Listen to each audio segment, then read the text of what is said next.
Sheriff Scott Israel would never blame his own repeated failures for the shooting at Stoneman Douglas High School. Instead, he needed to blame an organization that was not involved, the NRA. During CNN's 1984-esque town hall meeting last week, Israel played the demagogue against NRA spokeswoman Dana Loesch. Watch. You just told this group of people that you are standing up for them. You're not standing up for them until you say, I want less weapons.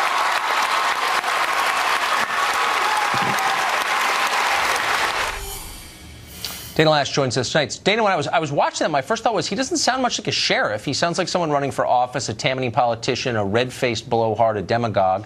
It doesn't sound like something a law enforcement official would say in a town hall. What do you make of that?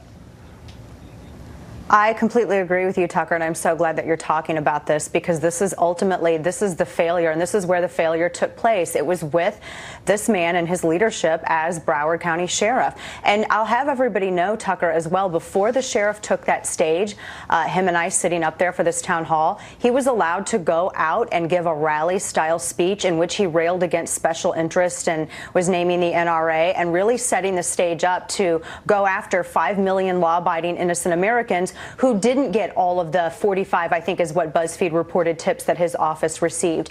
They didn't have the murderer calling his office himself, telling him that he thought he was a threat and that police needed to do something. Family members weren't calling the NRA reporting this. They were calling his office. And so he has a lot of explaining to do. And one more quick thing, Tucker. I asked the sheriff on stage whether or not he could have actually arrested this murderer based on a Florida state statute that treated anyone sending electronic or written threats of bodily injury, harm, or death to other individuals, as this murderer did with his classmates, whether he could have arrested that individual charged with a felony. And the sheriff did indicate that he could, but then he glossed right by it and wanted to refocus and shift responsibility away from his dereliction of duty. I think he owes a lot of innocent Americans an apology.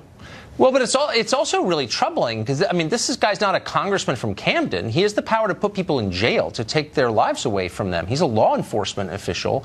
And this behavior seems reckless and dishonest and weird, comparing yourself to, to MLK and Gandhi. I mean, does it seem like there's something wrong with him? And, you know, you mentioned that Game of Thrones quote, the lion doesn't worry about the opinions of the sheep. Well, he mentioned that again yesterday in a radio interview with a South Florida station, and he was attacking all of those, including the congressman that you just had on, the lawmaker that you just had on, the state of Florida, who was calling for his resignation.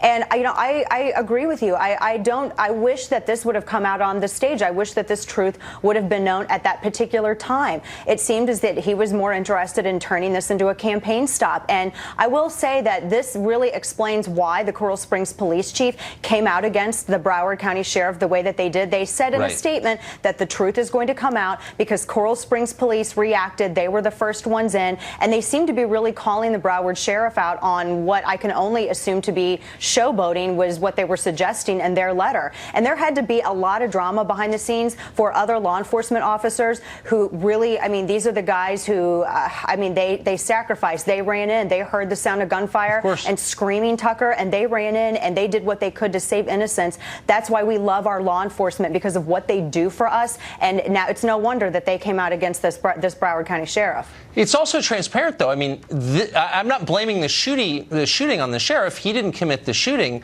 but a series of missteps by his agency allowed it to happen. He's culpable in some way, and yet he's diverting all the attention to others. It's the most basic and recognizable kind of butt covering. Why does the press not point that out? I wish they would. I mean, what we're talking about is systemic failure here. And Tucker, I mean, here you had the 45 reports into this sheriff's office. You also had 2 FBI reports. But even bigger than that, we've had decades of the political class ignoring the mental health crisis here in the United States, and politicians who have refused to report dangerous people who are been adjudicated unfit, dangerous to themselves or others, to the NICS system. And so this is why we at the NRA have been pushing for targeted action and offering solutions on this. And we're going to continue to do so.